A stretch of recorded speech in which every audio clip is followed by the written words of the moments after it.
Ladies and gentlemen, Mr. Cropper here. We are going to be wrecking Esoteric the REKT. We have a video here called Justice Without a State.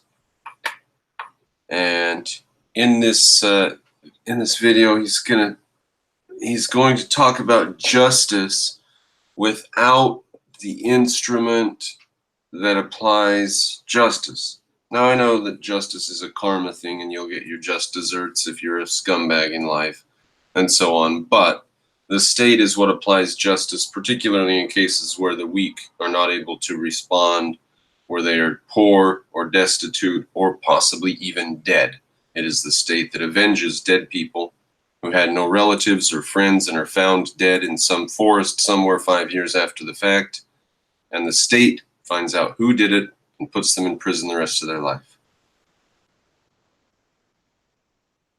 So, in some very real sense, it is the state that administers justice. Okay, he's going to do away with the instrument that administers justice and propose a new instrument for administering justice. This had better be a pretty good, solid case because no human society has ever existed without some way to administer justice. And we call that the state. And once you have a system for administering justice, you can get some pretty complex behavior that we refer to as a free market. There will always be trade amongst people, but the really advanced free markets that we think of only occur under situations where force has been banished by an instrument of justice known as the state. He's going to do away with that. Well, here we go. So, specifically, what was asked was for an answer to the presence of vigilante justice in a stateless society and how society would deal with it. And really, there isn't all that much that can be said about this, since the entire debate surrounding the concept of a vigilante taking the law into their own hands in the absence of a government's monopoly on arbitration, without any regards to ethics or morality, is simply statist propaganda. Now, we don't say that the vigilantes would go out without regards to ethics or morality. Nobody's made that claim, so you're creating a straw man there. You don't look very good now. You're already creating a straw man. We haven't said that they go out without ethics or morality in mind. We've said that they go out on a rampage for ethics and morality. That's what we've said. So try again, Esoteric. You're already creating straw men and knocking them down like you're some sort of Goliath. An arbitration, without any regards to ethics or morality. Wait, when did they say that? Is simply statist propaganda.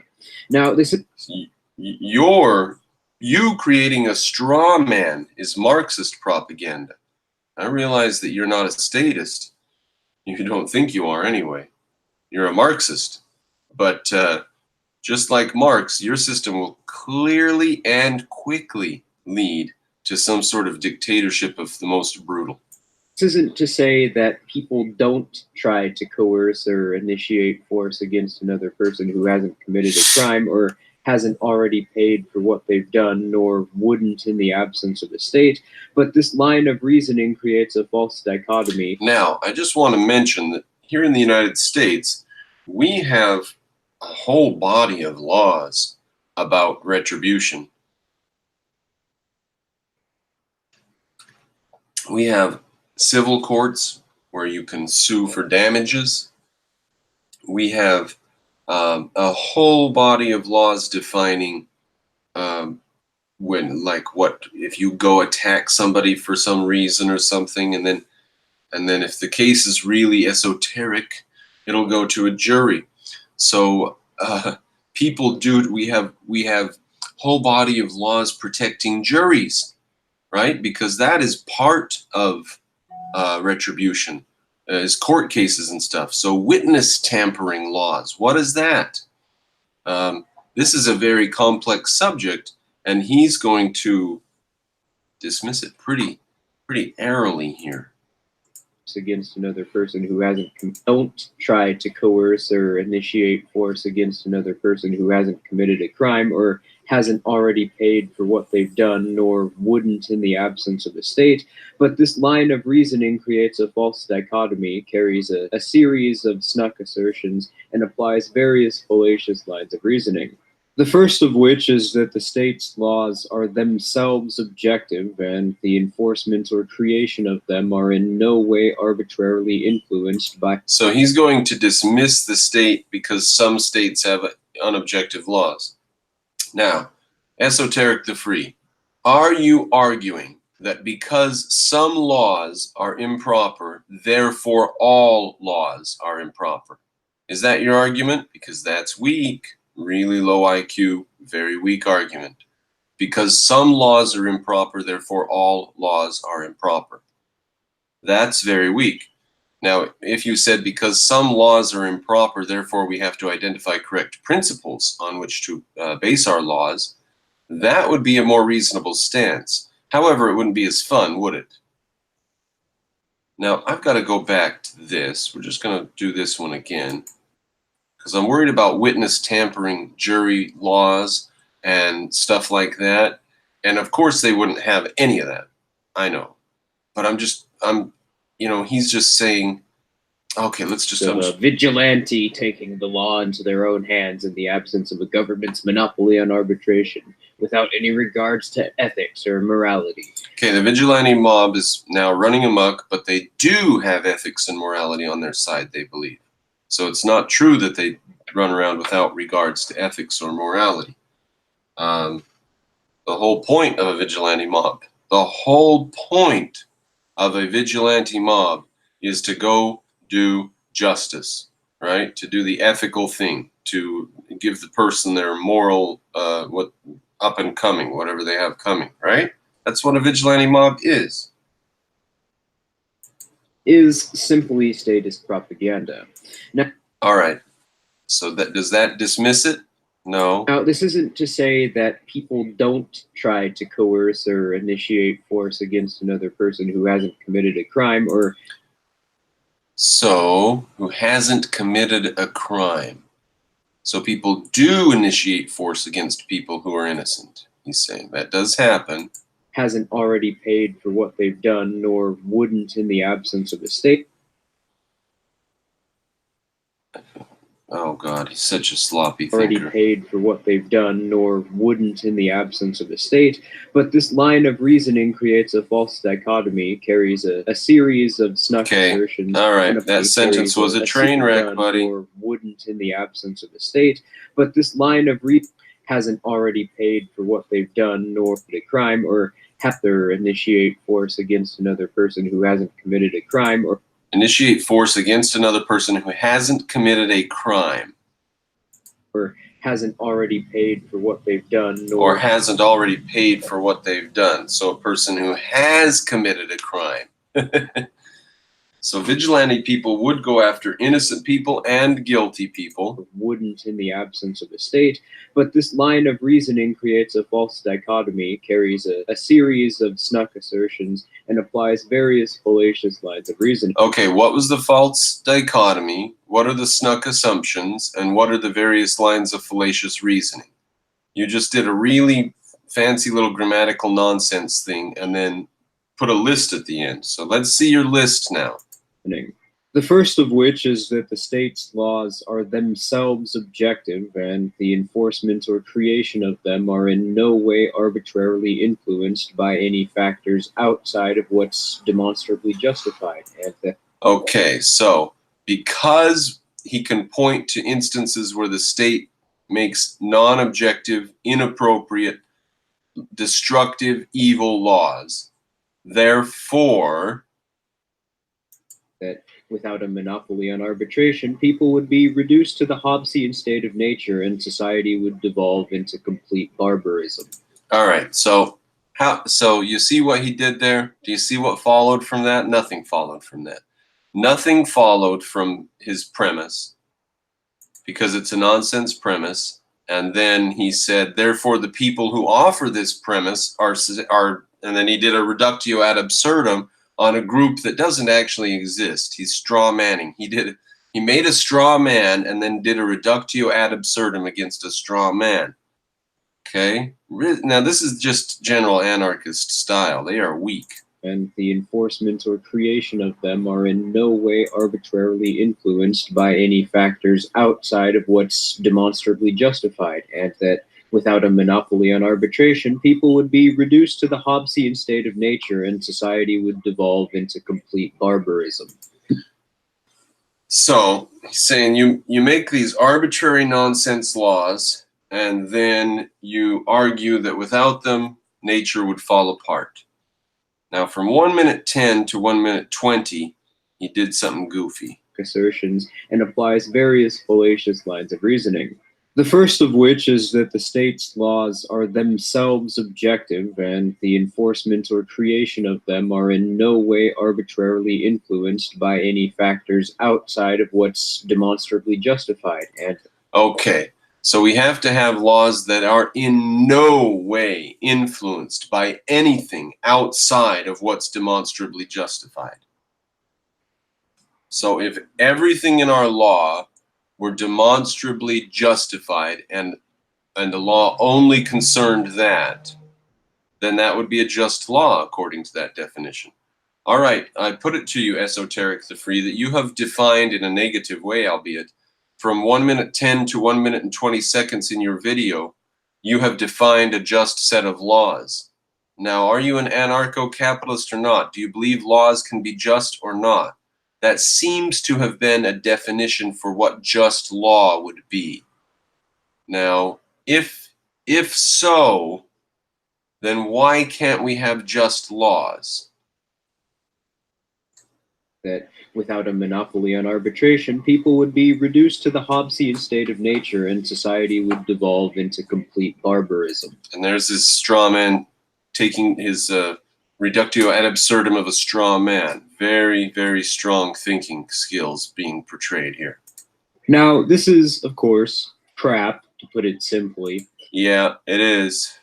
Thank you for giving us a little summation of your video so far.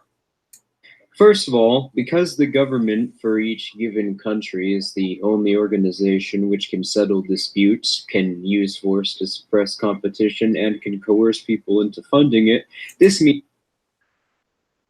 can suppress competition and can tax people.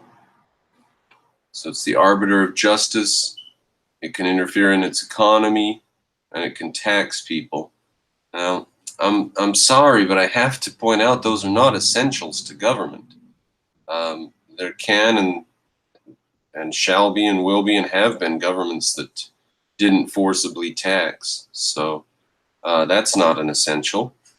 The United States government, up until the Constitution of the United States, didn't forcibly tax. And that was a disaster. Nobody paid their taxes. So they are under the Articles of Confederation.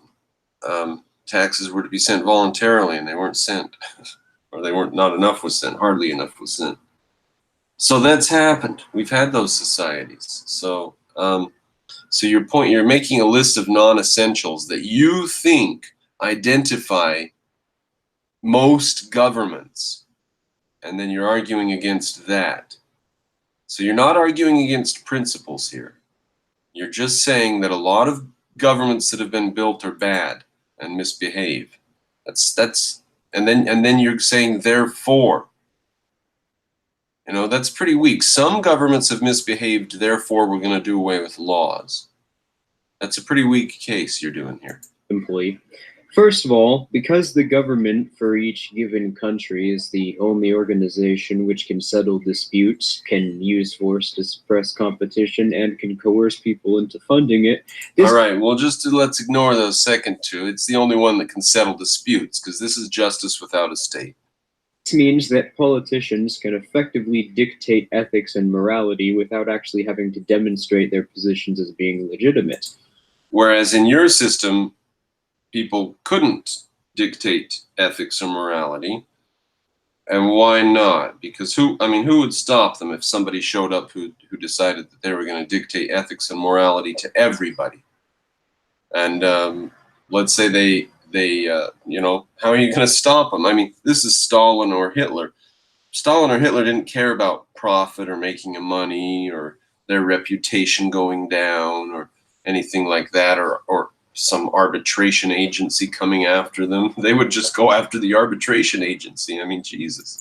Meaning that the state can decide that people who've committed no crimes are criminals, criminals who've demonstrably victimized someone else have no responsibility to pay for their crimes, or simply that someone who has favor with the state can be held to a different standard. This is all right. So he's just talking about the actions of a country like Soviet Russia or modern day Britain, where they allow immigrants to rape children and the police cover it up because to mention it would be racist. So he's just talking about shitty countries where they don't observe justice and where they write laws down but they don't enforce them, and where justice is a travesty. So that's what he's talking about. He's not talking about laws. He's talking about the abrogation of laws. He's not talking about how a state administers justice. He's talking about how a state defaults on justice. Okay? Now, he would do well to give a couple of examples of how the state administers justice, instead of just saying that it fails at administering justice sometimes. Some states sometimes fail at administering justice. Therefore what? Because sometimes some states fail? Therefore what? is why people spend their entire lives in jail for crimes that have no victim. Now, see, they've got a list of things that are very egregious. I admit that the concentration camps that the Nazis built, and the gulag that the Soviets built, and the 1.8 million people imprisoned in the United States for drug crimes, I admit those are travesties. Now, of course, the people in the United States prisons it's not as bad as the concentration camps. They'll get out in 5, 10, or 15 years and be fairly healthy compared to the people who went into the gulags. So there is some comparison here. And we voted on these laws, or not actually. The drugs actually were illegalized against our will. They were done by a bureaucrat. That's a travesty of justice. So there's just another example where laws should be left up to the people to be written and not written in the fashion of some bureaucratic institution like in the Soviet Union. Now, he's just naming terrible things done by terrible states. And those were not instances of justice, and defeating the fact that terrible states do terrible things is not even on the subject of justice, unless you're just showing us how important objective law is. Now, that actually is what he's doing. He's doing a little song and dance here to show us how important it is that we write our laws carefully and based on principle. But he doesn't actually know what he's doing. Why police can murder people and get paid vacations, and why government employees don't have an obligation to... If a policeman demonstrably murders somebody and it's proven in a court of law, that guy goes to prison. And it happens all the time. You can say that's good or bad. You can say that makes your case because police are murdering people. But the fact of the matter is, if a police officer murders somebody, he is not going to rest easy. He's probably going to end up in prison, or very, very possibly. Now, maybe he'll be, cleared of the crime and walk free. That certainly happens. In fact, OJ is a free man. I mean, that happens a lot. We have a saying that it's better for 10 guilty men to go free than one innocent man to go to jail. And we err on the side of freedom and having more criminals walking around, and that's why everybody in America is supposed to own a gun.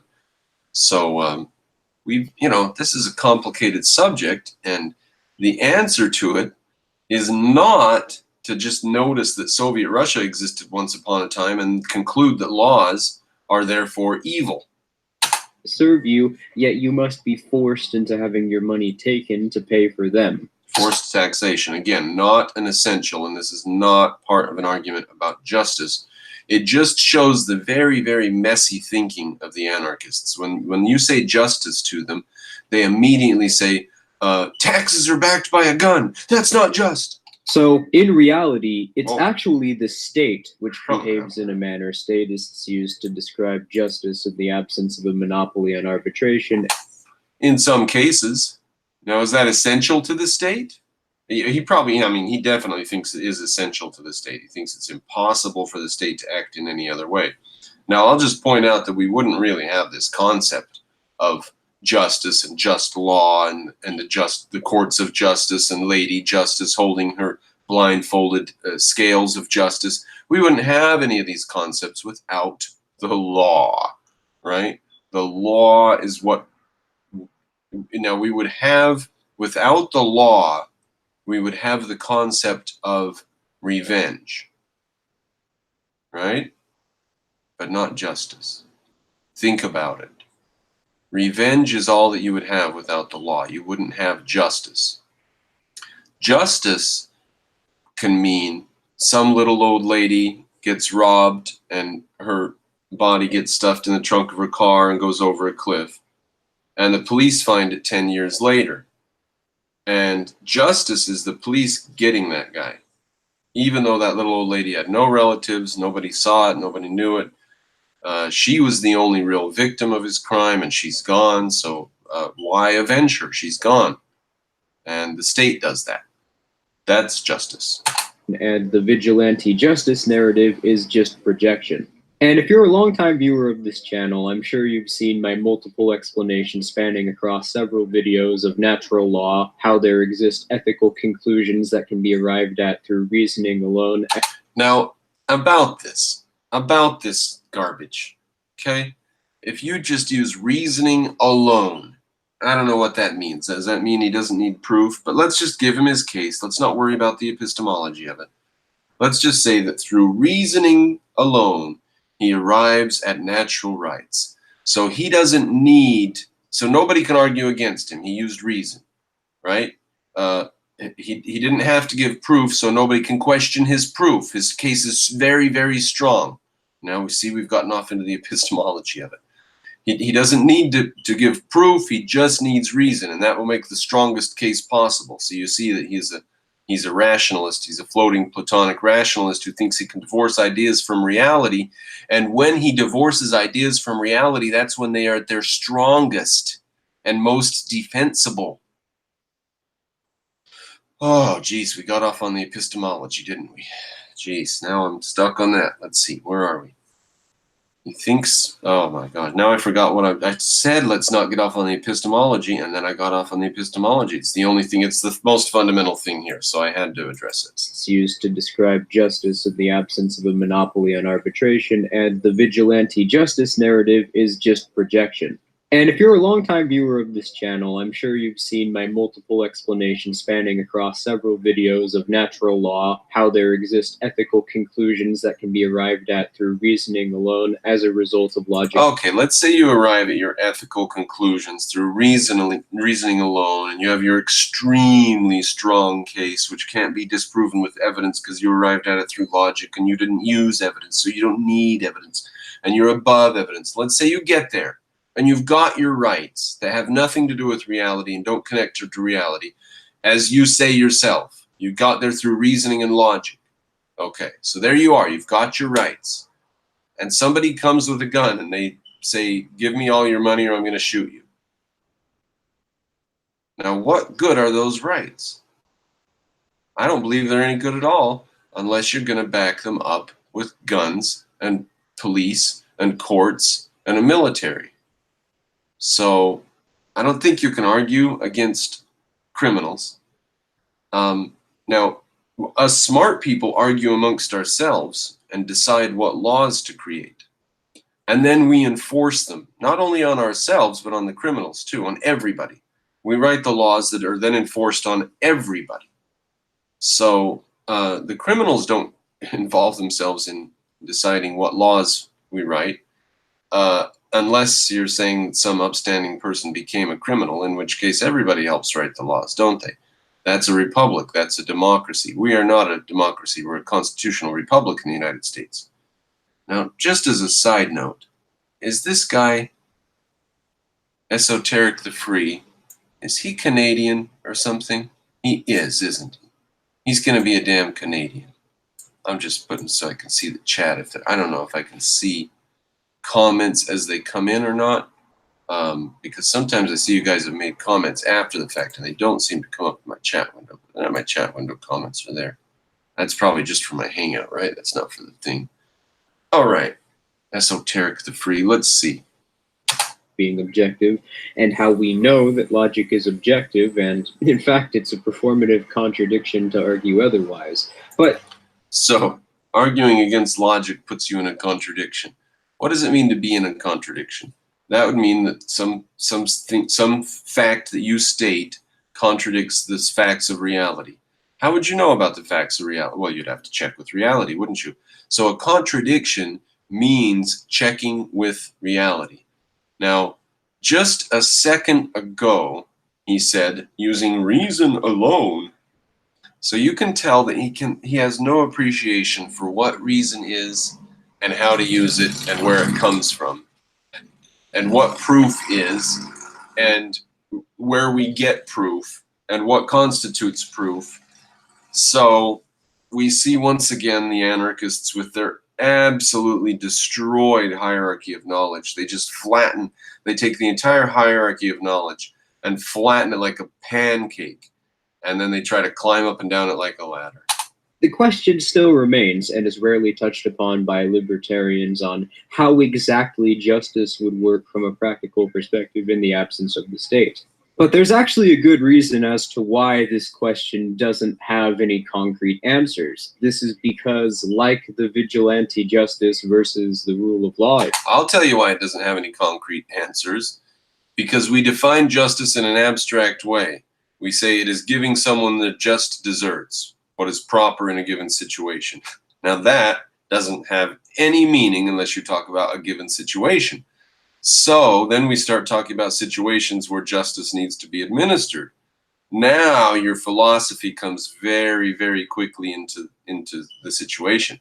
If you believe that a person who collects rent is evil and justice needs to be administered to them, then you're going to do something like take all the landlords and put them to death. So the law is how we administer justice. Justice is defined as giving the just deserts to somebody, what they should get. All right? Now, neither of those tell you what's going to happen, do they? It's the people's values. It's the philosophy of the people. So, yeah, that's why there's no concrete answer given for that, because it's only given in concrete instances. It takes a concretization. It takes an actual description of actual events in order for you to analyze reality. Now, these words mean nothing to him. He has no idea what's going on because he's just going to use reason. Issue, it's inherently structured upon a false premise, which is that there is a universal, concrete, and punitive solution for every single crime, which we can point to and demonstrate objectively as being legitimate in every case. Every crime and its circumstances are different from one another. It's inherently structured upon a false premise, which is that there is a universal, concrete, and punitive solution for every single crime, which we can point to and demonstrate objectively. All right. So they've got a false assumption. The people who believe in retributive justice have a false assumption that for every single crime, there is a proper form of retribution. Is that the claim he makes there? For every single crime, there's a proper form of retribution, a universal concrete. Versus the rule of law issue, it's inherently structured upon a false premise, which is that there is a universal, concrete, and punitive solution for every single crime, which we can point to and demonstrate objectively as being legitimate in every case. Okay, so he's making a straw man out of it again. Do we say that there is a universal concrete that can be applied in absolutely every case? Blah blah blah blah blah. No. No, we don't say that. What we do is we have a judge, and we have a jury, and we have lawyers, and we present all of the evidence, and then we judge the case on its merits. And that's Lady Justice standing there with her set of scales. This guy must be Canadian. He must be Canadian because he has no conception of the rule of law or justice. So am I right? Is he Canadian? Let me see if I'm just going to see if I can go see if this stream is on my thing. Here it is. It's going. It's live now. I'm going to see if I can go. And you guys are making comments. Kevin Burns.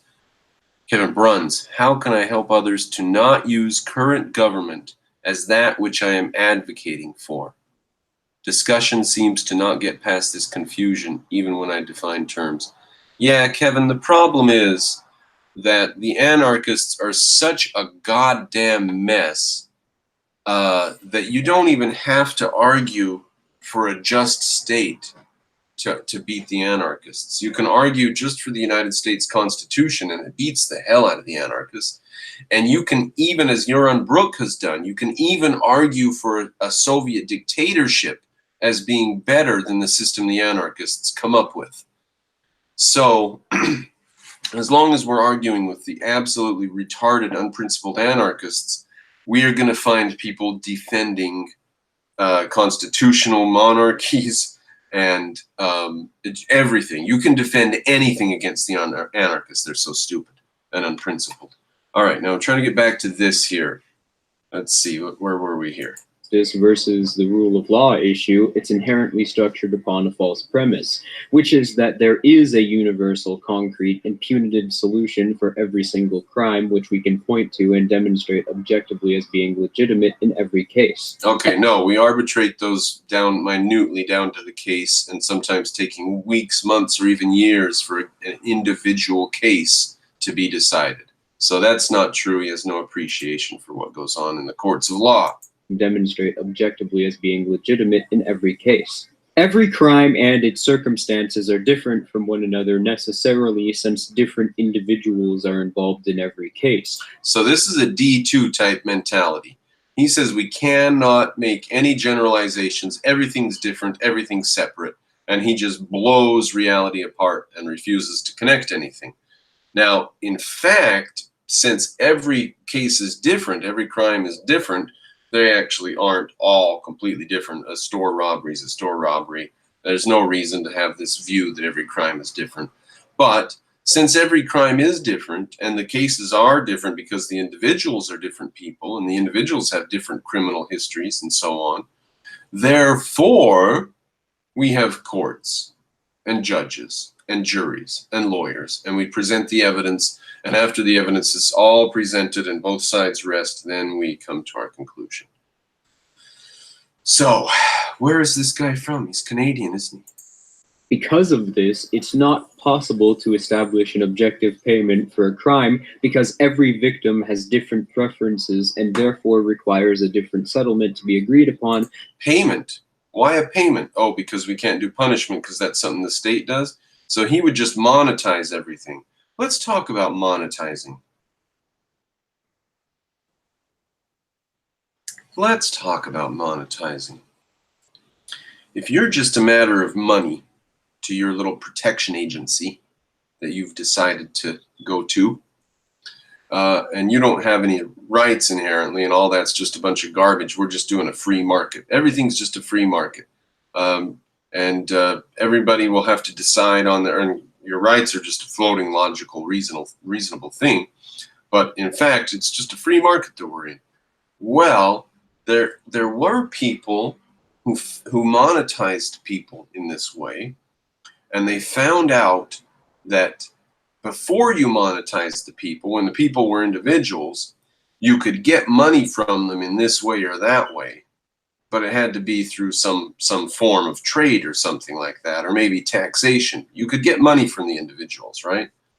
But then they switched it over and they said the individuals now work for us and everything the individual produces is ours. Instead of taking stuff from the individual, they just said, screw that, the individual is ours. We just own the individual and we get to use the stuff the individual creates. Now, after that happened, they found they were responsible for keeping these individuals alive. And do you know what they did? They killed a lot of them. Because they found that monetarily, that was the wise thing to do. Now, this was Soviet Russia. So they have achieved his dream of just viewing people as monetary objects. That happened, and they liquidated people, because once people are not individuals, once they are simply an economic unit, then you treat them as such, and you save yourself money here and there. And that's how it goes. Because they got rid of the machinery of justice. They totally dismantled the machinery of justice. This guy here is a Stalinist. Esoteric the Free is a Stalinist. He will give you freedom from your chains of laws.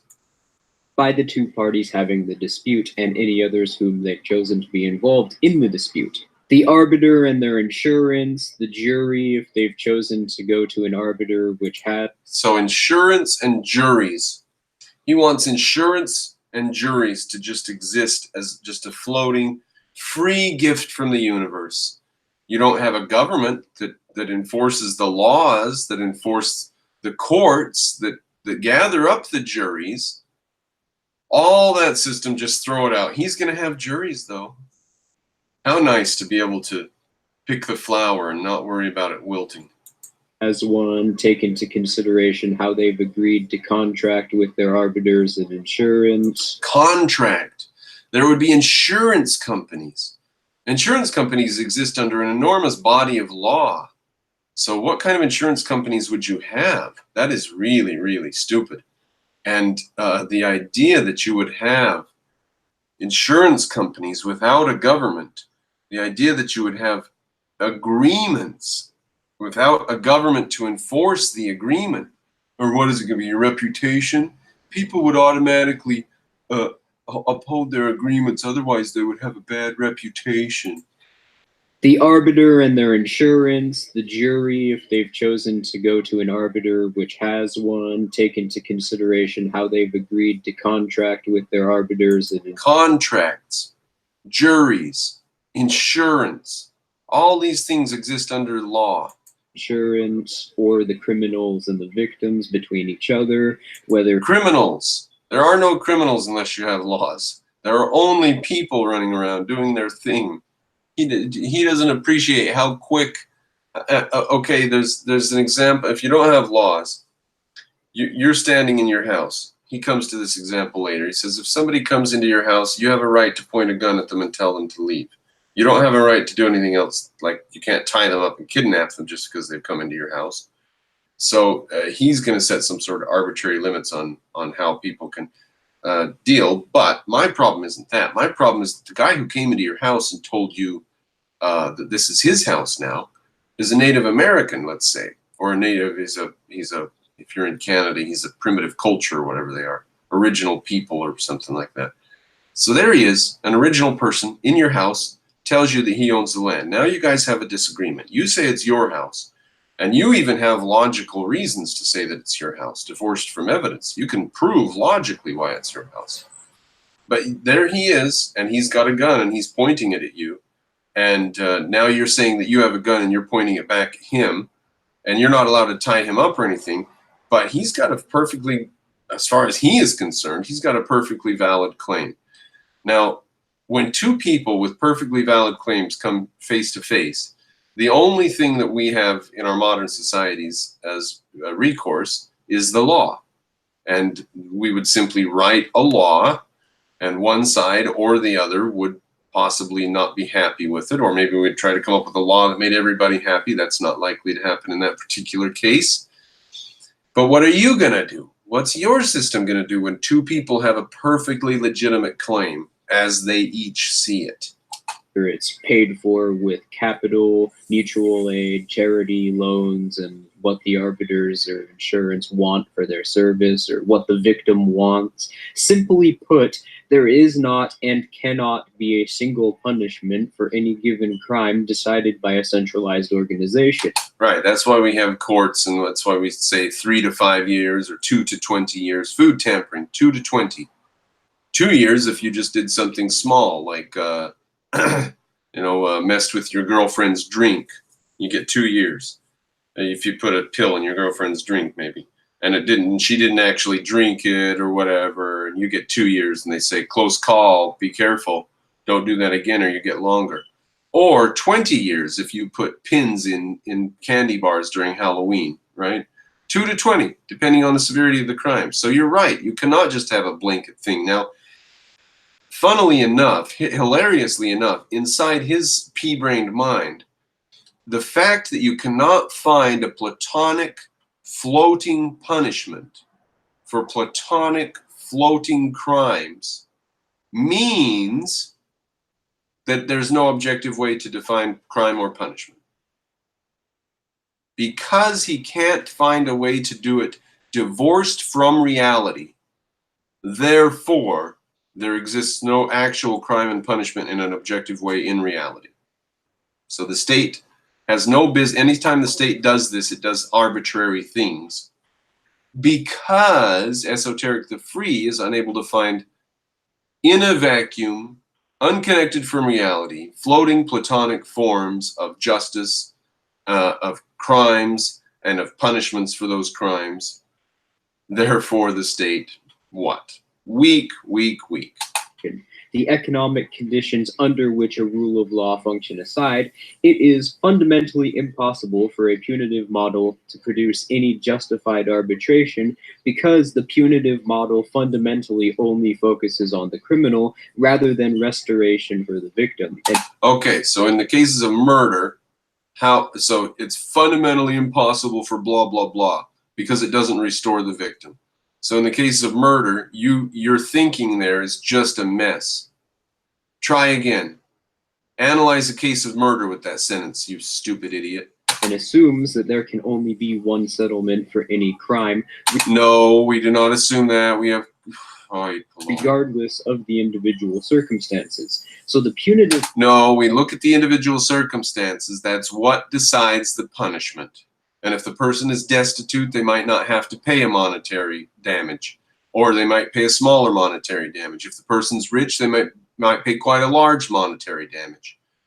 But if they're destitute, they might have to pay some monetary damage, and they'll have to spend all their time in prison working in some thing, and all of the money that they ever make in prison will automatically be taken and go to their victim. That's possible, and that happens. And they make 25 cents an hour or something like that in prisons. The model completely takes the victim out of the equation. And since the entire point of arbitration is for the criminal and the victim to both agree on a means by which the criminal can make up for what they've done.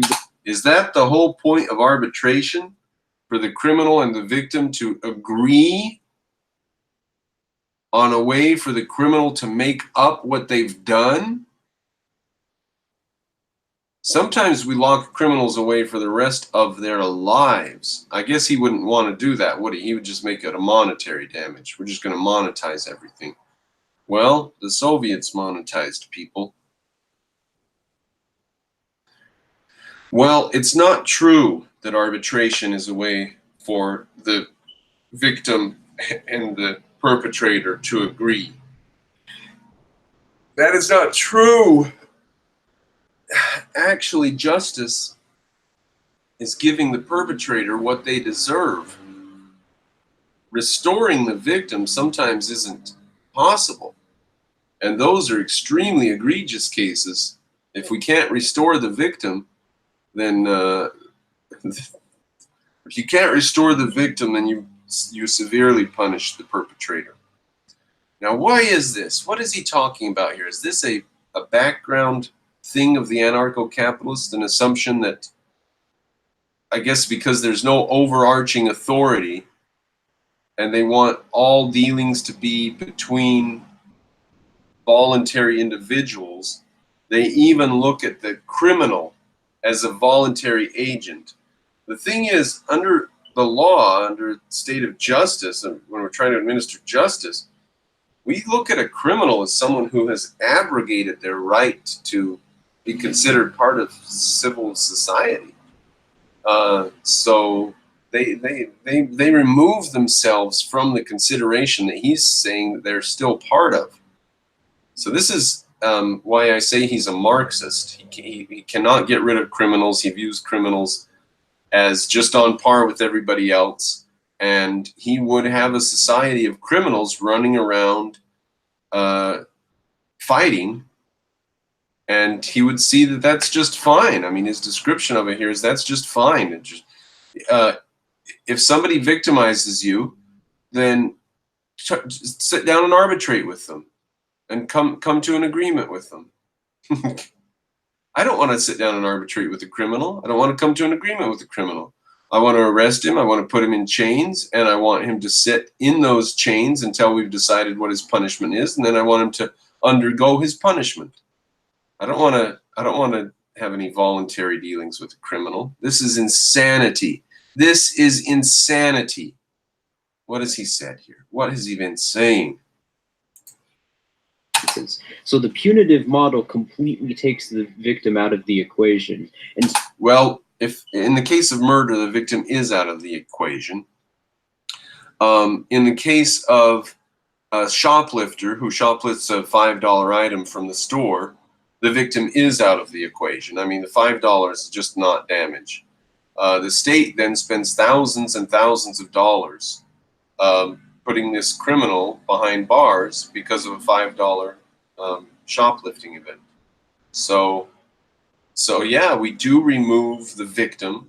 Oftentimes the victim is dead, or the victim really wasn't that harmed by it.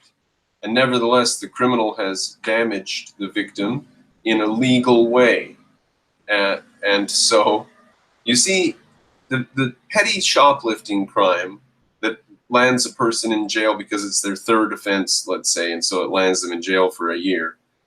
Petty shoplifting that damaged the company to a very small degree, $5 or $50, and then maybe even they got the goods back, right? Maybe their security guard got them at the door and the goods went right back on the shelves undamaged. So what damage was done to them? And yet this person ends up in jail for a year? So that's justice right there. That's our view of justice, is the legal idea that if you damage somebody else's rights, you pay. It's not a monetary question, and it is not necessarily a restorative question. Now, if the person's been damaged in such a way that they cannot be restored, that's extremely egregious. But I think I'm pointing out here, I think what I'm really pointing out is that there's a lot going on in the theory of law, and dispensing with law, dismissing law, is not any way to clarify your thinking on this subject, because look at what he has done. He's made himself the equivalent of Joseph Stalin. He said, we'll just come to an agreement between ourselves. The thug and the criminal can sit down with their victim and they'll just discuss amongst themselves what's fair and what's just. I mean, that's what Stalin did with his victims. Since the entire point of arbitration is for the criminal and the victim to both agree on a means by which the criminal can make up for what they've done. That is not the point of arbitration. Can you give some justification? Is that a background assumption of anarchists? Can't even be considered arbitration. All it is victimizing who the arbiter in question deems to be an offender. And see, he doesn't want to victimize the person who's deemed to be an offender, right? Because the person who is an offender isn't an offender in any objective platonic floating sense. They're just an offender in relative to this victim. They're not an offender in any platonic way. They're just an offender in a relative way, not an objective way, just in a relative way. So because they're not an objective offender, just a relative offender, therefore you cannot criminalize them or call them. See, how is this similar to Joseph Stalin's thinking? Joseph Stalin says, oh, you know, I'm running around the countryside killing millions of people. You call me a criminal, but I call you a criminal. See? This guy is right on the level. His ability to think is right on par with Joseph Stalin. Leaving the victim with little to no restoration. And that's ultimately the issue with the method of what statists laughably call justice. The government's monopoly on arbitration can only operate based on the punitive model, since the state fundamentally requires coercion in order to fund themselves. So what would be some other model besides the punitive model? You see? He wants to do away with the punitive model and just sit down and discuss things. And that's Joseph Stalin calling his victims and saying, let's discuss things. Come on down to the gulag. I've got some discussion I want to have with you. And when their discussion is done, one of them thinks that they're done with the discussion. Now you are going to say that that was an improper situation, but who are you to judge? Are you going to be the judge over them? If you are, you better get some police and courts and set up a system and start judging them. Or if you're not going to judge them, then just let Joseph Stalin have his little meeting with his victims, and they'll come to their agreement. And you might look from the outside and say, well, Joseph Stalin hasn't allowed his victim to agree. He's just forced this on his victim, right? But what are you going to do about that? You going to make a law where Joseph Stalin has to be fair? If so, how are you going to define fairness? And how are you going to enforce your little law that you're trying to define fairness with here? So you're just going to have to let Joseph Stalin do what he does and sit down with his victims and work out an agreement between them. And their agreement's going to be that the victim has to serve 10 years for what they did to Joseph. And if someone resists, they need to be forced into paying them, since the individual in question here would not be victimizing anyone, because the burden of proof is on the state, and the state has no justification for taking his money. So see, so just let the criminals run amok. The criminals are not that bad. You just sit down and talk to the criminals and come to an agreement with how they can adjudicate their crime. How can they make up for their crimes? That's all we need to do. Sit down and talk to the criminals and just agree with them on a one-to-one basis how we should fix what they've done wrong. Because obviously criminals are worried about this, aren't they? They're not certainly not just going to run away from the situation and go continue criminalizing, are they? They'll definitely sit down to an arbitration, won't they? God, what fairyland thinking. On top of having political and economic disincentives from actually being efficient and objective, it's fundamentally impossible for the state to provide justified arbitration, because simply justice in a state society has nothing to do with justice and only has to do with securing the political and financial interests of the government. There you go. Throwing the baby out with the bathwater. Because there is a corrupt state somewhere, therefore justice has nothing to do with the government. That is one of the stupidest, broadest conclusions from absolutely no evidence at all that can possibly be made. Now, at some point, you begin to think these people are not looking at evidence and coming to conclusions, are they? They have articles of faith, these anarchists, and they fit everything around these articles of faith. This guy is not a thinker in any sense of the term. He has an article of faith that the government is an evil institution and everything the government does is bad. And he equivocates around that. Now, where do they get this? I believe part of the source for this is antitrust laws. Antitrust laws have demonized monopolies, saying monopolies are so bad that we have to send courts and lawyers and lock people up and break up companies and actually jail businessmen because of their activities to do with monopolies or attempts to create monopolies. And therefore, monopolies being sinister and criminalized in the minds of pea-brained citizenry. And these monopoly laws are not appropriate. They are evil. They're stupid. They shouldn't be on the books. They're lies. There is no such thing as a monopoly in a free market. But there they are, and monopolies are criminalized. And then some group of pea-brained citizens take from that monopolies are bad because they're inefficient, because they need to be criminalized. Therefore, monopolies are bad. Now, where do we see monopolies? Oh, the government has a monopoly on power. See? So now let's get rid of the government monopoly on power like we get rid of all other monopolies. Monopolies are bad. So I think possibly the antitrust laws have given us these people. Wouldn't that be insane?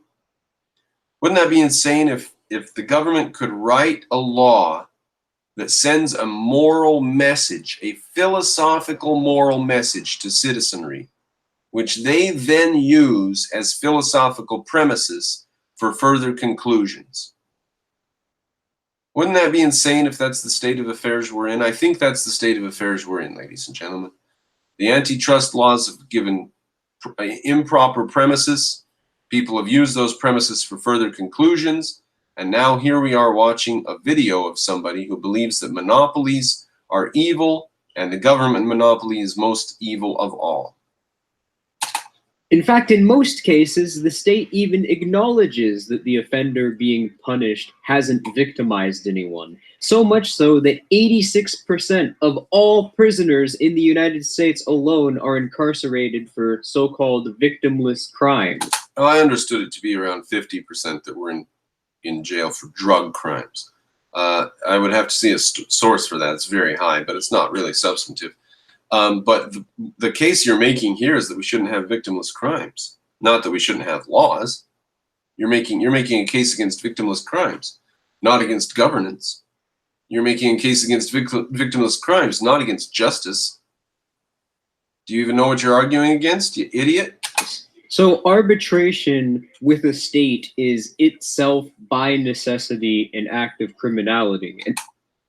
Arbitration is an act of criminality. There you have it, ladies and gentlemen. Arbitration itself is an act of criminality. Now, how did he get to that conclusion? He didn't. He didn't. That's an article of faith. If you think he got to that conclusion, you're insane. Go ahead, put it in the comments on my video here. Tell me how he concludes that the arbitration is itself an act of criminality. So a murder gets committed. The government goes and gets the murderer and puts him in prison. The government has now committed a crime, has violated the rights of that criminal, because that criminal has some sort of rights which should not be violated in this way. You see, this guy is Joseph Stalin. Esoteric the Free is Joseph Stalin roaming the countryside. And anytime anybody says, you can't commit a murder like that, he says, well, sit down at my table here and let's talk about it. You've interfered with my activities. You now have 10 years in prison. Do we agree? We don't agree. Oh, that means you get 15 years. And that's the type of agreement society this guy would have, where the state doesn't exist. It's just people voluntarily discussing amongst themselves. And anytime that there's a situation that he doesn't like, what's he going to do about it? Nothing, because he doesn't want a state to come in and do anything, because that would be bad. See, you see, this is terrible. This is terrible, terrible junk. And that's all it ever can or will be. The irony of That's all it ever can or will be. He actually discounts the possibility of a just state. Even though earlier in this video, I will remind you, he defined just law in the negative, albeit, but he did give a definition for what just law would look like. A politician or statist claiming that arbitration in the absence of the state's monopoly on arbitration would be barbaric is astounding.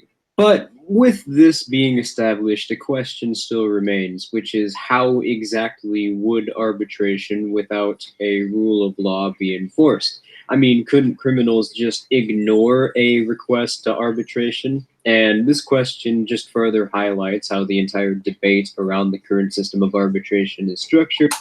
Couldn't they just ignore a request for arbitration? So somebody robs you, and you submit a paper to some agency or something that says, I would request a sit-down meeting with this person. Around false dichotomies, false premises, logical fallacies, and it's just generally completely divorced from reality. Unsurprising, given that the monopoly on arbitration, as demonstrated. Okay, so the arbitration thing is because you can't force people to do stuff. So the criminal has committed a free act, and he still has his free agency. So in order to get recompense against this criminal, you have to sit down with him freely and reach a free agreement. So, ladies and gentlemen, here we see his view of criminals. Here we see his view of Joseph Stalin running around doing criminal things. If Joseph Stalin does something criminal, Esoteric the Free is going to come and say, well, so what? What's your problem? There's no law against that. If you got a problem, go talk to Joe about it. Right? Now, maybe Joe doesn't want to sit down and talk to you. He's addressing that issue right now. But What's your problem with Joe? Just go talk to Joe. It's between you and Joe. Joe has agency as a free individual. And you can't take away his agency as a free individual just because you say he committed some crime. You say you're the victim of some crime he committed. Well, so go talk to Joe about it. Can't be defended in any regard if analyzing how it functions from an objective point of view. It makes perfect sense that the fundamental manner by which the government puts on the facade of justifying its own actions is deliberately obscured by lies and propaganda down to the very core of how it functions. So this view completely disregards the influence and persuasive power of social cohesion. Without the state services creating a societal infrastructure, and with the existing infrastructure and stability of each individual's own lives being entirely dependent on the associations they secure for themselves and how they manage their own lives in the absence of the state, this makes everyone out of necessity become more cautious and take more responsibility over their actions and finances. First of all, there wouldn't be any finances without a state. There'd just be people hiding money underneath their mattress. But people would just take more responsibility in a state of anarchy? Is that what happened in Soviet Russia when the government just collapsed and it was just people with guns running around the countryside killing everybody? People became more responsible? This is not any sort of baseless assumption. This is actually based on an instinctive and documented psychological reaction the human psyche experiences to changes in environment known as neuroplasticity. So basically, if you're an active criminal and you don't try to make up for what you've done, your life is pretty much over. Nope. What if you win? What if you win? What if being a criminal in this way is not just some petty little crime like you're stealing something and then you run back to your apartment and then you go back out and steal something again and run back to your apartment? What if your crime is to enslave people? And what if your crime is to enslave thousands and thousands and thousands of people? Well, they would fight back, you say? Well, what if you fought back against their fighting back? And what if you won? Better yet, what if they won? What if they beat you? And what if they were worse than you? Now what are you going to do? Fucking idiots. No one will associate with you because of your status. No one will associate with you. If you're a criminal, no one will associate with you because of your status. Well, what if you have them all locked in cages and they have to do your bidding? Then they have to associate with you. What if you don't care whether they associate with you or not? What if you just lock them up in prisons and make them work on farms and in factories, and if they don't, you kill them? As a criminal who hasn't tried to make up for their crimes, that will make everyone around you assume that they can't trust you, that you're dangerous, and that you're a direct threat to them. Okay, so everyone thinks you're dangerous and a direct threat to them, and therefore they won't associate with you. And now you're just bummed out. So here's what you do. You get a bunch of your boys, and you round up some of these people with your guns, and if they don't want to go, you just shoot them, and you put them in a cage, and then you tell them to do what you want them to do. Problem solved. So there goes your ability to make a living. Because I don't need to make a living. I have locked these people in a cage now because they wouldn't associate with me. They thought I was dangerous and stuff. So I just locked them all in a cage, and some of them wanted to talk about it, and so we sat down and talked about it. And I said, well, you thought I was dangerous and you wouldn't deal with me before, and that was harming my life. So now you're my slave. Because no one will want to trade with you, and without any money or means of trade, there goes the ability to secure your own existence. Oh, I don't have any money or means of trade? Oh, well, I'm a criminal, remember? I'm just going to go steal money. I don't need to trade. I'm just going to steal anything I want. God, what a moron. You're a criminal. Nobody will deal with you. Now you don't have any means of trade. Now don't tell me that as a criminal I'm just shit out of luck because nobody will employ me and I can't get a job. Even if you did have a means of trade, though, good luck finding someone who will trade with you because, again, you're a criminal and no one can trust you. So essentially, it's in the criminal's interest to go to arbitration. Since nobody will trade with the criminal voluntarily, It's in his interest to go to arbitration. Do you know what a criminal is, you stupid, stupid moron? A criminal is somebody who doesn't do the voluntary thing. They just go take what they want. This criminal who has no means of supporting himself because nobody will trade with him, he just arrested a bunch of people. And he takes everything that they make beyond the value of the food that they take to eat every day. And he doesn't give them very good food either. So now he has a means to support himself. Now, you say that he can't lock those people up because of their agency or whatever. So what are you going to do? He's got guys with guns, a lot of guns. Are you going to take guys with guns and go free those people? Or what? What are you going to do about those people? You're criminal. You're criminal that you think is just going to be polite and fold his arms and say, oh, nobody will trade with me voluntarily. Your criminal actually doesn't care whether people will trade with him voluntarily. He's going to use guns, and he's going to use as many guns as he can get away with, and he's going to steal as much as he can. Otherwise, they'll effectively be outcasted from society. Oh, Stalin was outcasted from society. Ay, poloi. Purely by individuals acting upon their own interests, without coercion. Without coercion. So what did this criminal do? What kind of a crime did he commit? I say that he committed the crime of enslaving people. Now, they're just going to refuse to trade with him and without even coercing anybody, just vote free. This is just free, voluntary, everybody being free and voluntary. The slaves just won't cooperate. So you see how stupid, free, voluntary, everything. Even the criminals. We can't force anybody to do anything. We have to voluntarily arbitrate with criminals. Joseph Stalin will be the criminal that you are dealing with, sir. And because it's in everyone's interest, there's a high demand for resources and knowledge regarding who is or isn't an active criminal. So if you are a criminal, everyone will know about it. That's unicorn la la land thinking. If you're a criminal, everyone will know about it. Just automatically. Why? Because it's in people's interests to know about it. Did everybody know that Bernie Madoff was a criminal? Well, after the fact, yeah. Not before, though.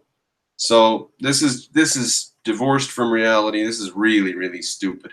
Did everybody know that those doctors in Germany that killed hundreds of people were criminals? Not until after it was discovered. So everybody will know that you're a criminal because it's in their best interest to have that information. Just because it's in their best interest doesn't mean that they're going to have that information. Criminals sometimes do their activities in secret, and obviously there must be criminals who have done their thing and gotten away with it, and we don't know who they were. So, wow. REKT, idiot. REKT, beta, idiot. Wow. Wow. You wouldn't be able to skip town to try and hide from your past. No, they would know about it there, too. And they know about it everywhere, even in the next town. This magical information network that magically would tell everybody about everything every criminal does. So if you're a doctor, you're secretly killing your patients, and it's been going on for years, then what? Then what? And no, you can't murder someone, kidnap someone, or initiate force against someone because they stole from you or some other petty crime. So he allows petty crime. Petty crime will just happen. You can't kill people. You can't steal from them. Murder someone, kidnap someone, or initiate force against someone. You can't initiate force against someone just because they stole from you.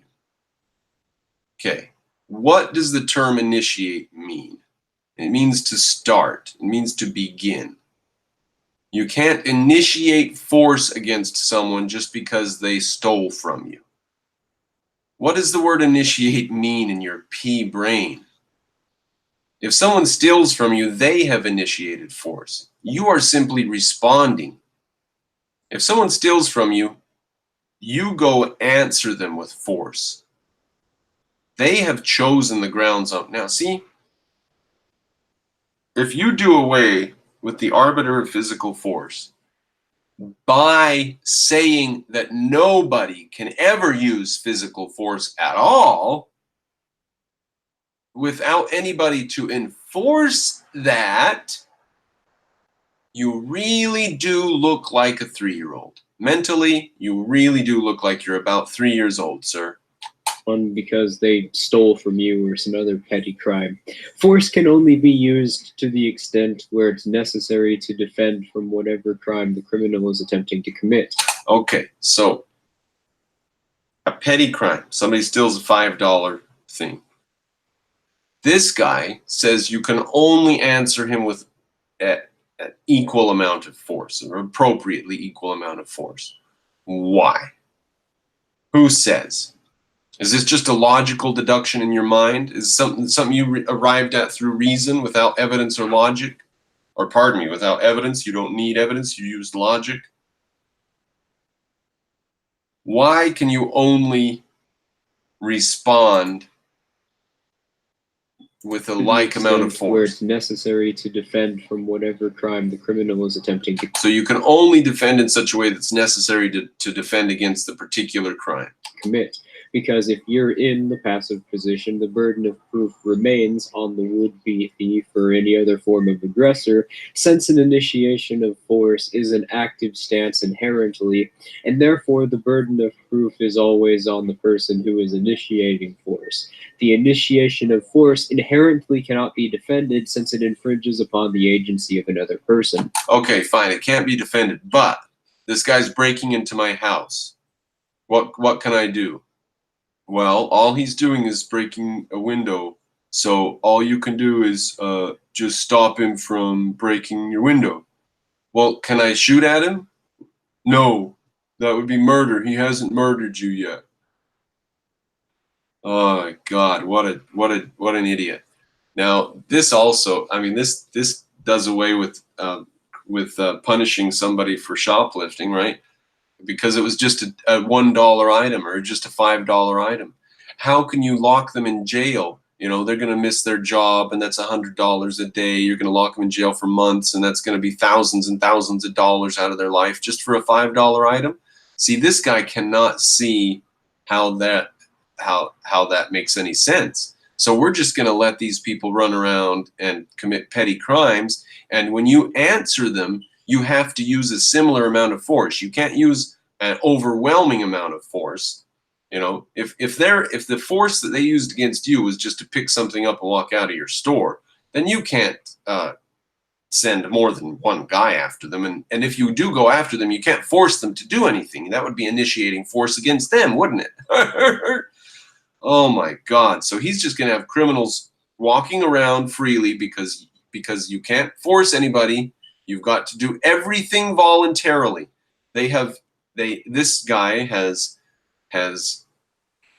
put voluntary action as his God. And even people who are violating other people's rights still have a right to be dealt with as voluntary agents. Wow. So there you are, Joseph Stalin. No matter what he does, you can't judge him. He is just a voluntary agent. And if you disagree with him, you can't force him.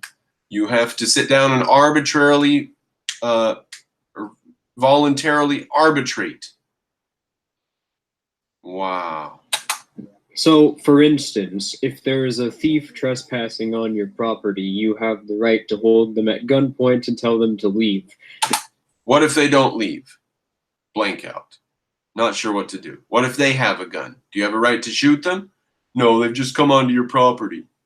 What if they have a gun? Do you have a right to shoot them? No, that would be murder. They haven't murdered you. You see, this is just garbage. This is because you're in the passive position. See, this passive-active fucking bullshit is fucking bullshit. Because you're passive, because you're active, you have to justify, you know, The criminal doesn't care about any of this nonsense floating in your stupid little pea brain. You're simply defending yourself and your property. If someone were trespassing on your property and you were to tie them up and lock them in your basement and keep them as your prisoner, then you are an aggressor and the burden of proof falls on you, since the force you are using. Burden of proof? I just answered them. Now, under laws we have in the United States, that would be false imprisonment. And if you thought the person shouldn't be breaking into your house, then you should call the police and the police come arrest them. So this is a stupid situation to analyze even. But if we're in a state of anarchy and someone breaks into my house and I tie them up and have them, now they initiated force against me and I've stopped them from doing that. Now there's no police for me to call. You know, it occurs to me that I don't really know what to do with the person now. What am I supposed to do? Now I untie him and I sit down at my dinner table with him and discuss how he can pay me back for breaking into my house? Good God. Is not demonstrably in retaliation to an initiation. And the reason that I would do that, the reason that I would untie him, not imprison him, is because I'm not justified. And so there I am sitting at my table with him, and I'm saying, I feel that you have wronged me by breaking into my house. How are you going to set this right?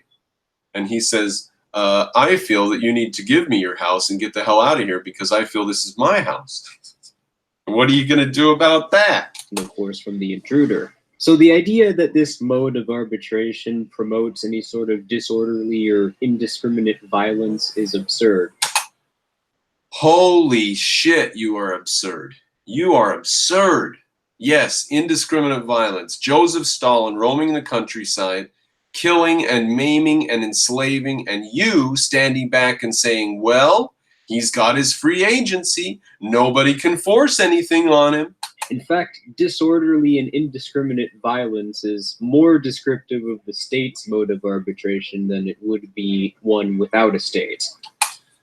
In what way is the state described as disorderly and indiscriminate violence? Now, maybe some states, like Soviet Russia, which fits the model that you're outlining here, that you're laying out here. But the United States of America doesn't fit that description. He must be Canadian. Now, on to some miscellaneous questions about arbitration. Murder in a stateless society. Good question. Do you have a good answer for murder? Well, a charitable organization, community group, family, or insurance plan. Charitable organization, community group, family, or insurance plan. Insurance plan. So you're going to be insured against murder. And if you go by an insurance plan, and if you get murdered, what would the insurance company do? Would they go murder the murderer? What is the insurance plan? Let alone the community or family. What's the other garbage he names? What are they going to do? Are they going to go murder the murderer? State's mode of arbitration than it would be one without a state. Now, on to some miscellaneous questions about arbitration. Murder in a stateless society. Well, a charitable organization, community group, family, or insurance plan the victim was a part of or contracted on behalf could file the dispute on their behalf, which... So they don't go murder the murderer. They file the dispute.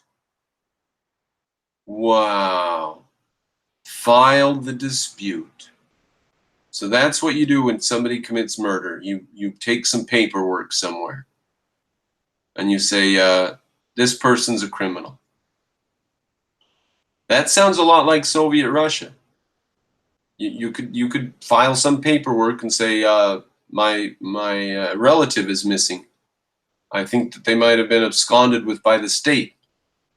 You had a right to file paperwork. You didn't have a right to do anything against the perpetrator, though, because the perpetrator had their free agency. So you're just going to file a complaint. Now, who are you going to file it with? You can file it with some authority? Are you going to file it with your protection agency? If you file it with your protection agency, what are they going to do?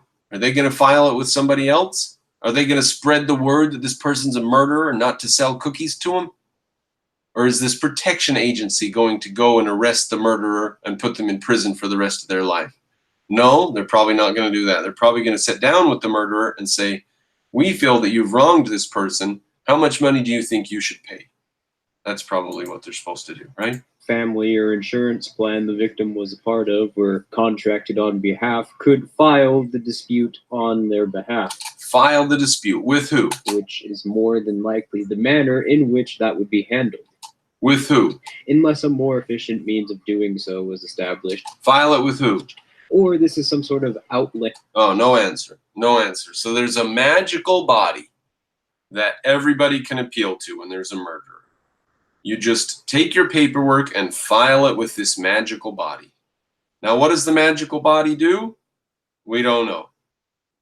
That's the magical thing there, though. File some paperwork with some magical body he didn't even mention.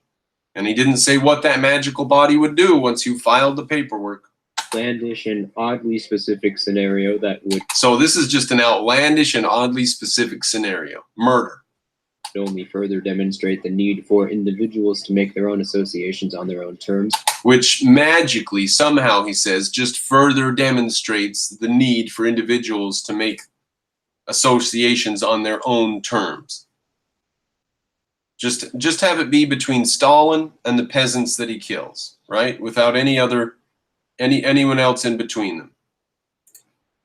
Were contracted on behalf could file the dispute on their behalf, which is more than likely the manner in which that would be handled. So there would just be somebody left over who would file on behalf of the dead person. And then what? You stupid morons. Unless a more efficient means of doing so was established. Doing what? More efficient means of doing what? Filing? What is filing? Or this is some sort of outlandish and oddly specific scenario that... Murder is an outlandish scenario. Further demonstrate the need for individuals to make their own associations on their own terms, and why centralized punitive arbitration is doomed to fail. False accusations? Well, since whoever the arbitration favors against has to pay, this system directly disincentivizes. Since the arbitration whoever favors against has to pay, who says they have to pay? What if they don't pay? Then what are you going to do? Sit down and discuss with them the fact that they haven't paid their recompense for their crime, and now they have to discuss with you how to pay a recompense for the fact that they didn't pay their recompense? At some point, you're going to realize these people are criminals, and you're going to get sick of their shit, and you're just going to send men with guns to arrest them. However, I think this guy himself in such a society would just be the leader of some sort of gang, or a nobody at the bottom of some sort of a gang, and he would end up being arrested himself. Something the current system doesn't have any means in place to disincentivize people from doing, at least in the US. Anyway, something the current system doesn't have... Disincentivize people. Arbitration is doomed to fail. False accusations? Oh, we have no way to disincentivize people against making false accusations? Really? You can be imprisoned for that. Oh, this guy must be Canadian. Oh, am I right? Is he Canadian? All right, well, we're done with this particular video. Esoteric the moron. Oh, of course, we scroll down and we find Filthy Heretic in the comments. What a bunch of maroons. Well, ladies and gentlemen, thank you for joining me.